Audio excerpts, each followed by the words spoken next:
So, Mallory and Brad, I've known you both for quite a while now, and of course through church, and you're my friends, but you're amazing people. You do so much for our church. You do so much for our community, all the volunteer work and everything you do. And when I found out really about the need that you have, I knew that people just don't know and they need to hear your story. So, Mallory, can you tell us just a little bit about your diagnosis and the history of your MS and where we are now? Yeah, so I've had multiple sclerosis for almost 21 years. I was 17 when I was diagnosed, and I consider it a bit of a blessing that I met Brad at 18 and had a partner and somebody to do this journey with, because it's not easy. But from there, I mean, we did. I hit the ground running as a normal 17-year-old. I wanted to do life as normal as possible, and we did that. Bought this home 17 years ago? 17 years ago, yeah, when we also got married. Yes, yeah. Same year we got married. Almost married 17 years, and so when we bought this home, planned having our children. We had plans on having multiples at that time, but after our first pregnancy, my MS had a very abrupt flare. 8 months postpartum. I was walking in Able on a Monday morning, fell getting up to go to the restroom, and I just remember hoping my boss was Googling what MS was. Because I called her by Wednesday, and I'm like, look, I don't think I can come back without a walker. And then by Friday, I was telling her it's gonna be a while. Like, I'm paralyzed from the waist down. Like, my body had so severely attacked itself. And so we just, from 14 years of being in a wheelchair, we've just been figuring it out. So is that how long you've had the accessibility needs? Is 14 years? Yeah. Wow. Yeah. And I mean, MS I don't want to say it's a give and take, because sometimes you can recover. And I did, like, what I have today as far as leg movement is an improvement from 14 years ago, because there was no movements. I remember, telling him, like, look, I'm wiggling my toe right now, and nothing would happen. And today, like, there's a little flutter. It's brain to nerve that I don't get all the time. And heat, weather, cold, fog, infections. There's just so many things that can exacerbate MS. And so I'm very controlled by my body, by the weather. And so the needs can be extreme sometimes with accessibility, and sometimes I'm confident and I'm like, spot me, I want to see if I can do it. I'll try some days, but it's just not safe, and that's the priority. Well, for people that don't know a lot about MS, tell them a little bit about the disease. So is this how you will be for the rest of your life, or just tell us a little bit about what MS does to the body? Yeah, so I will always say MS is different for every single person that's diagnosed. And really, it's where the body decides to attack. So MS is attacking the myelin sheath, which is, I'll let you describe, much like an electrical cord. It's the protective layer over the nerves. So it attacks. So in essence, it doesn't stop. The disease will typically continue to try to attack that. And once the nerves are exposed, they become damaged very, very easy. Okay. And so, there's no cure for MS. So the medications that we take today and that I take really are to prohibit further progression, but also help with inflammation, because inflammation is also a big issue that folks with MS have. And for me, that looks like what I eat, how I exercise, what I consume. It's all very important, and how I feel. That makes So. sense. That makes sense. Well, Brad, because I've known you for a while and I know your heart, I know there was a point where you really did want to even build a home Right. that was accessible. Can you tell us a little bit about that story? So about, what, 4? Has it been about 4 years ago? 4. So 4 years ago, Mallory and I had made the decision to build a home about 3 to 4 miles from here, and to make it completely accessible and functionable for Mallory. The whole idea I wanted to do it was if something were to happen to me or if I couldn't be there, Mallory could live in this house by herself. And anyway,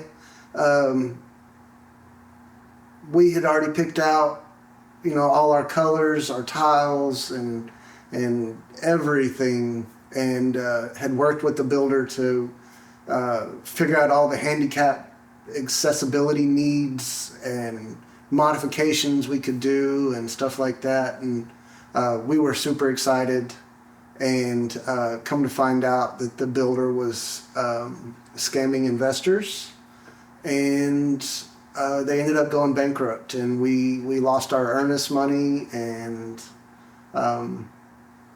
really, for me, I lost hope. Like it put me in a bad place for a couple years. I was really struggling. Yeah, and that's a devastating thing, which is why we're here today, right? And we know that the need is still there. And in fact, can you tell everybody what does an average day look like, even starting from getting out of bed? Well, yeah, that's where it starts, is getting out of bed. Right. So since Mallory's legs don't work, you don't really realize how much leg muscle it takes to roll over, sit up, core muscles and stuff that it takes to roll over and sit up. So I help Mallory roll over and pull her legs to the side of the bed, and I lean over, she puts her arms around my neck, and I grab her and set her up and set her down in her chair.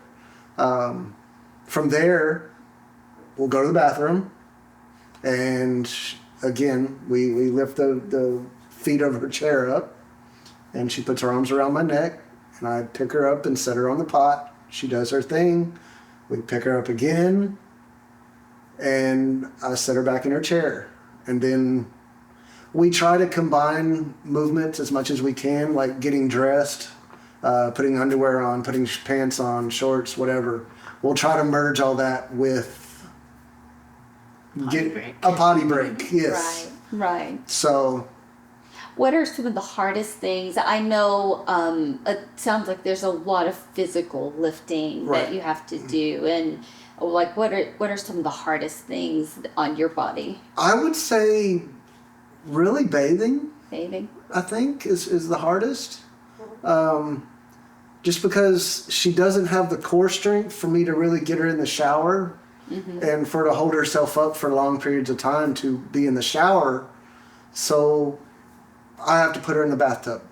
The bathtub, our bathroom is rather small, so it's kind of hard to finagle getting the chair close enough. And so she will stand up using my arm, pivot and sit on my leg, and then I'll pick her legs up and set her in the bathtub, and then I'll set her down, and then I'll help wash her hair, wash her body, face, and all that stuff. Just because that's one thing that people don't realize either too, is your hands get tired, your arms get tired really quickly. Well, that's what you were talking about as far as like combining things, is all in an effort to save my energy. Fatigue is a very, very, very like washing your hair big is thing that we try to cater to, just even because exhausting. Yeah. like holding my hands up to scrub my hair can like zap the energy out of me. And so I mean, there's a lot of things that you have adopted and added into your routine just to save as much energy for me, so that getting out of the bathtub is safer, because that's a whole experience in Right. itself. So Lifting. So really having this accessible shower Right. where you can just roll her in and then it's not as physically taxing on Right. you. And that's just It's getting in. critical. I mean, getting out of the bathtub is a whole nother story in itself. It's me straddling the bathtub and coming up underneath her arms and getting her to a standing position. She holds the side of the bathtub while I sit down, which is not safe Right. because her legs could give out at any time. and, well, that's, And they have. yeah, And that's, I've pulled a back muscle having to catch her. I've hurt my knee. I've several, it's happened a few times. But then the whole transfer back out of the bathtub and back into her chair, it's fatiguing. It's exhausting. And So what has it done to your body? What is the over time? What strain has it put on your body? so I don't know if the disability and having to help Mallory so much has done it so much, but I have a bad left knee. I need a new knee, a knee replacement. And that's always been my concern is I can't do this for the rest of my life. Like it's going to be, my body won't physically do it. So this is really critical. Number one, everything you described is it's dangerous every single time you do almost everything that you described because you don't have the accessibility, but also for your health. Right. Because it's as long as your strength lasts that this can be Right. done, and then if anything happens that disables that knee, there's really no options Right. there. and we are extremely blessed that you work from home a majority of the time, but like days like today where he had to leave the house, it's it's risky, how well I'm going to be able to manage everything, but I'm also under his schedule. So if he's up at 4 a.m., so am I. Right. Just because it's a necessity, and just the way my body is too. Like, yes, weakness is a thing, but muscle spasticity is also a thing. So just sitting up in bed, I sometimes will spring myself back without any control because my muscles are just acting out. And so it's not something that like we'd ever feel comfortable with our daughter having to manage that. And I've always, we've always had to have, or always felt respecting her childhood is appropriate. And so it just, it's been. Well, have you Balance. had any injuries or falls because of some of the dangers? Definitely. Yeah, there's been a couple scary ones. Yeah. Where the initial fall 14 years ago, she broke her A toe. a toe and fractured her shoulder. Oh, wow. And My most recent, back in August, I thought I could get out of bed. And that's kind of the thing with MS is you have a memory of doing these things.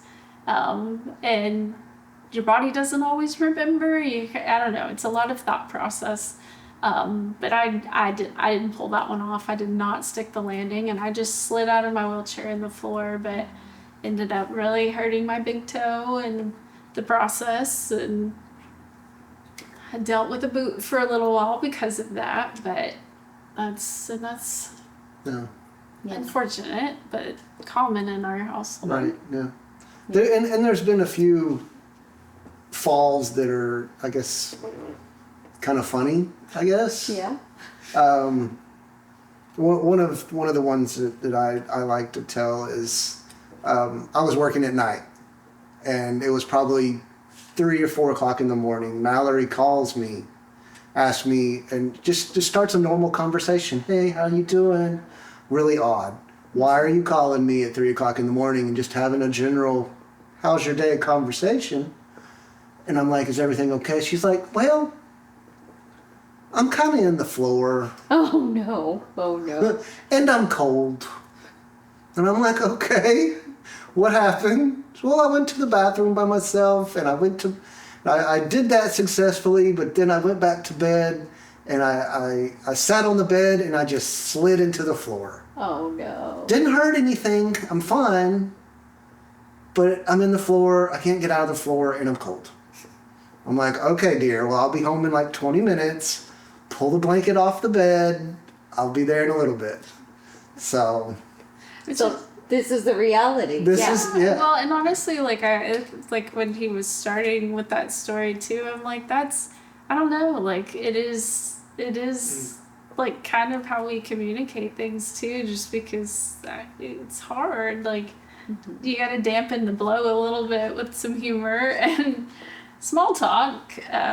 This isn't an emergency. It's gonna be fine. I think you came home and I had a blanket and pillow in the floor. Oh, she was good to go. Oh, that's She great. did. And you just adapt and get comfortable, I guess, in that situation. But So let's talk a little bit about what these changes will do for you both and for your whole family. So what will this whole remodel do for your everyday life?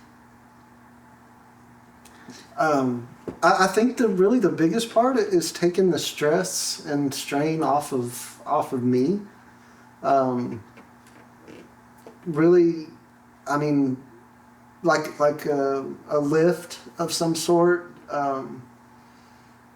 Like getting her out of bed. If I'm not home, our daughter could help. Or in the future, if we did need a caregiver, the caregiver could help her get in and out of bed, on the toilet, in and out of the bathtub.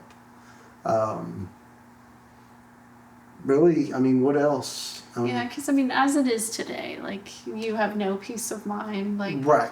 being away from the Right. home, like because I just don't have the independence for that or the resource for that. And, I don't know. It would give you a lot of peace of mind, Right. and then also set us up for success in the event that if we did need to get a caregiver someday, that we would have the resources that they could come in and assist us and help us. So. Well, and I know we're going to show everybody what the house looks like right now, but even something very basic right now is getting on the toilet. It will be safe. Mm-hmm. It will no longer be a very dangerous exercise for you to be able to, for yourself to transfer, because we'll have the lift, we'll have some of those things that will help you get there safely. Yeah, I mean, and for me too. I mean, it is a mental struggle to knowing how much effort it takes, not just for me, but for someone else, for Ellie and Brad, and what extra steps have to happen in our home. It's not just him thinking about his needs, it's also what does my wife need in this moment right now. That's constantly on his mind. So, Well, I can't wait. I really know that it's going to be for you, and it's going to be for your whole family. It'll be for you too, Brad. And so why don't we go show everybody the house as it is and some of the plans that we have. Yeah. All right. The chair weighs over 500 pounds and it's destroying the floor. It's not designed for a heavy chair. my ability to access the sink is very dangerous and uncomfortable. This area is a safety concern as well as very confining. Everything in the bathroom scares me at this point. I don't have independence to utilize my own closet. Going to the restroom takes quite a bit of motivation simply because it's scary. So it looks the way it is because it needs the biggest overhaul. Every moment, every action with MS can be a huge thought process and overwhelming. So something like this would be absolutely life-changing for me and my family, to take just one thing off of my plate, one worry, one concern, and definitely a million safety hazards out of my everyday life. So this would change our lives tremendously.